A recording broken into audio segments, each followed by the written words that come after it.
Hello my dear students, कैसे हैं आप सभी। आशा करते हैं अच्छे होंगे। मेरे प्यारे छात्र एवं छात्राओं, जैसा कि आपको पता होगा, बिहार विद्यालय परीक्षा समिति द्वारा आयोजित क्लास 10th की परीक्षा में लगभग 60% क्वेश्चन ऐसा रहता है जो प्रीवियस ईयर रहता है, यानी रिपीटेड क्वेश्चन रहता है।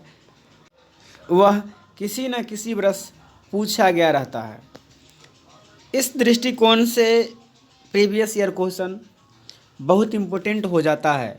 इसलिए आप लोगों के लिए हम आज वर्ष 2020 में विज्ञान संकाय में पूछा गया प्रश्न, जो द्वितीय पाली में पूछा गया, उसको लेके आए हैं। अगर आपको हमारा ये वीडियो अच्छा लगता है तो इसे लाइक कीजिए। यदि आप हमारे चैनल पर नए हैं तो इसे सब्सक्राइब कर लीजिए। साथ ही साथ अपने दोस्तों को भी शेयर कीजिए। तो चलिए बिना देर किए शुरू करते हैं अपनी इस पाठशाला को। पहला प्रश्न कहता है, रासायनिक अभिक्रिया में भाग लेने वाले पदार्थ को क्या कहते हैं। तो आपको याद होगा, रासायनिक अभिक्रिया में जो पदार्थ भाग लेता है उसे अभिकारक कहते हैं, और रासायनिक अभिक्रिया के फलस्वरूप जो पदार्थ बनता है उसे उत्पाद कहते हैं। तो कहीं ना कहीं रासायनिक अभिक्रिया में अभिकारक और उत्पाद दोनों ने भाग लिया है, इसलिए इसका सही आंसर हो जाएगा सी। क्या हो जाएगा? सी, यानी अभिकारक और उत्पाद दोनों। तो इसका सही आंसर हो जाएगा बी, यानी टूथपेस्ट क्षारीय होता है। 3 नंबर प्रश्न कहता है, निम्नलिखित में से कौन विद्युत का सुचालक है। निम्नलिखित में से कौन विद्युत का सुचालक है। तो याद रखेंगे, ग्रेफाइट विद्युत का सुचालक है, यानी 3 का हो जाएगा सी। ग्रेफाइट जो है वह विद्युत का सुचालक है। 4 नंबर प्रश्न कहता है, निम्नलिखित में से कौन औक्षलिक समूह है। तो इसका सही आंसर हो जाएगा सी, यानी COOH जो है वह औक्षलिक समूह है।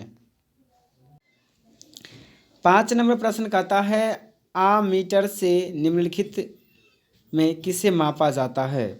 तो देखिए, आमीटर से धारा को मापा जाता है, यानी 5 का हो जाएगा ए। 5 का सही आंसर क्या हो जाएगा? ए। 6ठा प्रश्न कहता है, वह उपकरण जो विद्युत ऊर्जा को यांत्रिक ऊर्जा में बदल देता है होता है। तो जो उपकरण विद्युत ऊर्जा को यांत्रिक ऊर्जा में बदल देता है उसे विद्युत मोटर कहते हैं। क्या कहते हैं? विद्युत मोटर कहते हैं। 7वां प्रश्न कहता है, दर्पण सूत्र है। तो देखिए, 1/v - 1/u बराबर 1/f, ये दर्पण सूत्र कहलाता है, यानी 7 का सही आंसर हो जाएगा बी। 7 का सही आंसर क्या हो जाएगा? बी। अगला प्रश्न कहता है, 8 नंबर प्रश्न की, निकट दृष्टि दोष को निम्नलिखित में से किस लेंस द्वारा हटाया जाता है। निकट दृष्टि दोष को निम्नलिखित में से किस लेंस द्वारा हटाया जाता है। तो इसका सही आंसर हो जाएगा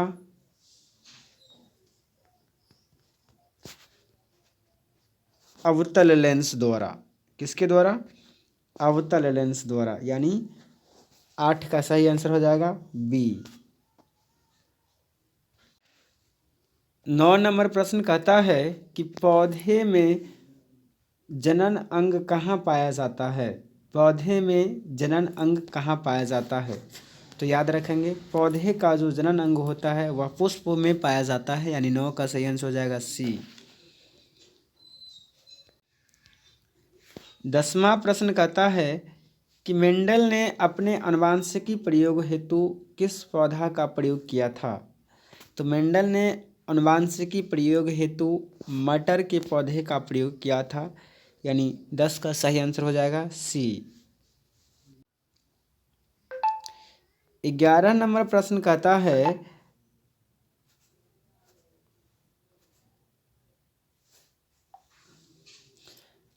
पारिस्थितिकी तंत्र में ऊर्जा का प्रवाह किस दिशा में होता है। तो देखिए, पारिस्थितिकी तंत्र में ऊर्जा का प्रवाह एक दिशीय होता है, यानी 11 का हो जाएगा ए। 12 नंबर प्रश्न कहता है कि ओजोन परत पाया जाता है। तो ओजोन परत जो है वह वायुमंडल के ऊपरी सतह में पाया जाता है, यानी 12 का सही आंसर हो जाएगा बी। 13 नंबर प्रश्न कहता है पौधों में गैसों का आदान प्रदान किसके द्वारा होता है। तो पौधों में गैसों का आदान प्रदान रंध्र के द्वारा होता है, यानी 13 का हो जाएगा ए। 14 नंबर प्रश्न कहता है कि निम्न में सबसे तेज धड़कन किसका होता है। तो सबसे तेज धड़कन जो है वह आदमी का होता है, जो 1 मिनट में लगभग 72 से 75 बार धड़कता है।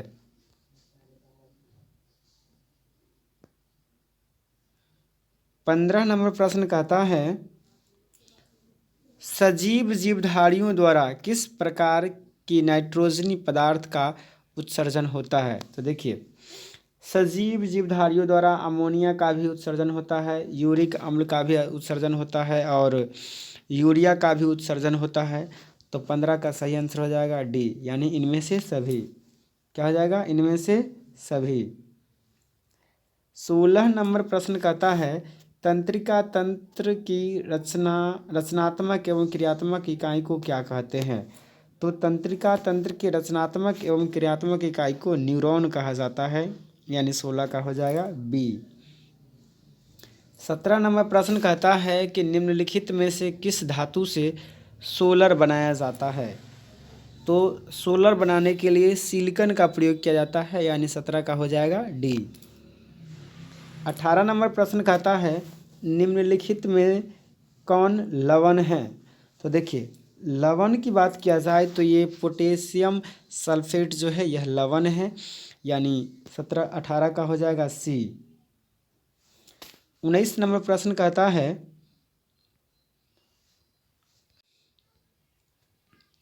निम्नलिखित में से सबसे भारी धातु कौन है। तो इसका सही आंसर हो जाएगा निम्नलिखित में से सबसे भारी धातु कौन है। तो देखिए, लिथियम है, यूरियम है, सीजियम है और आयरन है। तो इसका सही आंसर हो जाएगा बी, यानी यूरियम। यूरेनियम जो है वह सबसे भारी धातु है, यानी 19 का सही आंसर हो जाएगा बी। 20 नंबर प्रश्न कहता है इथेन के एक अणु में कितने सहसंयोजक बंधन होते हैं। तो याद रखिएगा, इसके एक अणु में 7 सहसंयोजक बंधन होते हैं, यानी इसका सही आंसर हो जाएगा डी। 21 नंबर प्रश्न कहता है कि किसकी उपस्थिति के कारण पौधे का रंग हरा होता है। तो ये है क्लोरोफिल की उपस्थिति के कारण पौधों का रंग हरा होता है। इसे हरित लवक भी कहा जाता है क्लोरोफिल को। 22 नंबर प्रश्न कहता है पौधे में उत्सर्जी पदार्थ है। तो देखिए, पौधा से गोंद भी निकलता है, टैनिन भी निकलता है, रेजिन भी निकलता है। तो 22 का सही आंसर हो जाएगा डी। 22 का सही आंसर क्या हो जाएगा डी। 23 नंबर प्रश्न कहता है टेहरी बांध का निर्माण किस प्रदेश में किया गया है। टेहरी बांध का निर्माण किस प्रदेश में किया गया है। तो इसका सही आंसर हो जाएगा उत्तराखंड, यानी टेहरी बांध कहाँ है, उत्तराखंड में है। आज 24 नंबर प्रश्न कहता है निम्नलिखित में से किसके कारण अम्ल वर्षा होता है। निम्नलिखित में से किसके कारण अम्ल वर्षा होता है। तो याद रखेंगे, कार्बन डाइऑक्साइड के कारण अम्ल वर्षा होता है, यानी 24 का हो जाएगा ए। 25 नंबर प्रश्न कहता है स्विच लगाए जाते हैं। स्विच लगाए जाते हैं, तो याद रखेंगे स्विच हमेशा गर्म तार में लगाया जाता है। 26 नंबर प्रश्न कहता है कि निम्न में से कौन अनिम्नकरणीय ऊर्जा का स्रोत नहीं है। तो यह हो जाएगा बायोगैस।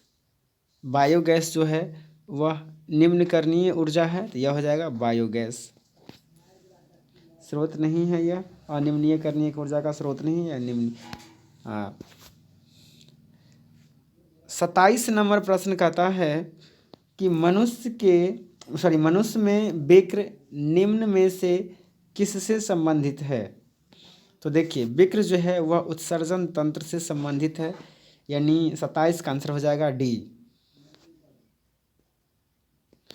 28 नंबर प्रश्न कहता है कि हाइड्रा में क्या पाया जाता है।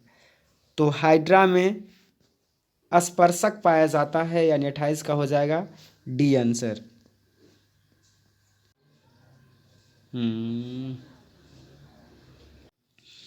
29 नंबर प्रश्न कहता है कि किसे रासायनिक दूत कहा जाता है। तो इसका सही आंसर हो जाएगा सी। किसका क्या हो जाएगा सी, यानी हार्मोन को रासायनिक दूत कहा जाता है। 30 नंबर प्रश्न कहता है कि द ओरिजिन ऑफ स्पीसीज नामक पुस्तक किसने लिखा है। तो याद रखेंगे ये डार्विन ने लिखा है। द ओरिजिन ऑफ स्पीसीज नामक पुस्तक डार्विन ने लिखा है। 31 नंबर प्रश्न कहता है कि निम्न में किस पदार्थ में प्रकाश की चाल सबसे अधिक होती है। तो इसका सही आंसर हो जाएगा निर्वात में। क्या हो जाएगा निर्वात में, यानी 31 का हो जाएगा डी। अगला प्रश्न कहता है कि विभवांतर का ऐसा मात्रक होता है। विभवांतर का ऐसा मात्रक वोल्ट होता है। क्या होता है वोल्ट होता है। 33 नंबर प्रश्न कहता है कि प्रकाश की किरण गमन करती है। तो याद रखेंगे प्रकाश की किरण सीधी रेखा में गमन करती है।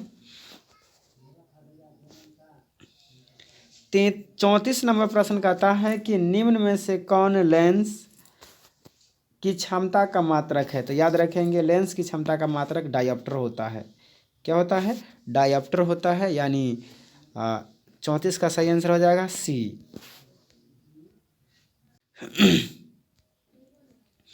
35 नंबर सवाल कहता है कि किस रंग का विक्षेपण न्यूनतम होता है। तो याद रखेंगे लाल रंग का विक्षेपण न्यूनतम होता है, जिसके कारण इसका प्रयोग खतरे के निशान के लिए भी किया जाता है। 36 नंबर प्रश्न कहता है कि बैटरी से किस प्रकार की धारा प्राप्त होती है। तो बैटरी से डीसी यानी दिष्ट धारा की प्राप्ति होती है। 36 का हो जाएगा बी। 36 का क्या हो जाएगा बी। 37 नंबर प्रश्न कहता है कि रासायनिक समीकरण 2H2O + O2 से जल है एक। तो ये संयोजन अभिक्रिया है। देखिए हाइड्रोजन और ऑक्सीजन का संयोजन होकर के जल बन रहा है, ये संयोजन अभिक्रिया है, यानी 37 का हो जाएगा ए। 38 में कहता है कि ग्लूकोज का रासायनिक सूत्र निम्नलिखित में से कौन है। तो ग्लूकोज का रासायनिक सूत्र होता है C6H12 और O6। याद रखने के लिए कहेंगे CH और O। तो देखिए इसको 6 और इसको 6, यहाँ पर क्या आ जाएगा 6 दूना 12 ना। अगला प्रश्न कहता है 39 नंबर प्रश्न कहता है कि सोडियम का परमाणु संख्या होता है। तो सोडियम का परमाणु संख्या कितना होता है 11 होता है। 39 का हो जाएगा ए। 40 नंबर प्रश्न कहता है अमीबा में अधिकांश पोषण कैसा होता है।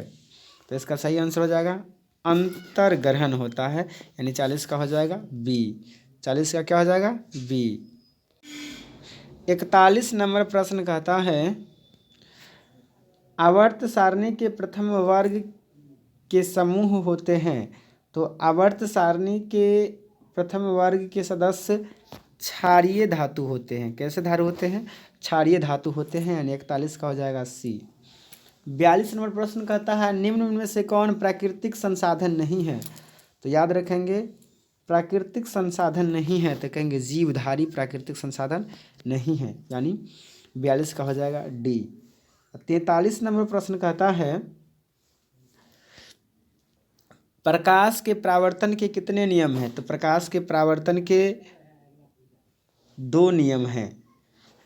44 नंबर प्रश्न कहता है कि तरंग दैर्ध्य को सामान्यतः व्यक्त किया जाता है। तरंग दैर्ध्य को सामान्यतः व्यक्त किया जाता है। तो तरंग दैर्ध्य को सामान्यतः एंगस्ट्रॉन द्वारा व्यक्त किया जाता है, यानी 44 का हो जाएगा डी। अगला प्रश्न यानी 45 नंबर क्वेश्चन कहता है कि सभी जीव जंतुओं के लिए ऊर्जा का अंतिम स्रोत है। सभी जीव जंतुओं के लिए ऊर्जा का अंतिम स्रोत है, तो याद रखिएगा ऊर्जा का अंतिम स्रोत है सूर्य, यानी 45 का हो जाएगा सी। 46 नंबर प्रश्न कहता है कि तिलचट्टा में कितने जोड़ा श्वास रंध्र पाए जाते हैं। तो तिलचट्टा में 10 जोड़ा श्वास रंध्र पाए जाते हैं, यानी 46 का हो जाएगा सी। 47 नंबर प्रश्न कहता है कि प्रकाश संश्लेषण की क्रिया होती है। तो प्रकाश संश्लेषण की क्रिया हरे पौधे में होती है, यानी 47 का हो जाएगा सी। और अंतिम प्रश्न यानी 48 नंबर क्वेश्चन कहता है कि फ्लोएम उत्तक द्वारा कार्बोहाइड्रेट का परिवहन होता है। फ्लोएम उत्तक द्वारा कार्बोहाइड्रेट का परिवहन होता है, तो याद रखेंगे यह सुक्रोज के रूप में होता है। किस रूप में होता है? सुक्रोज के रूप में होता है, यानी 48 का हो जाएगा D. So my dear students, ये था वर्ष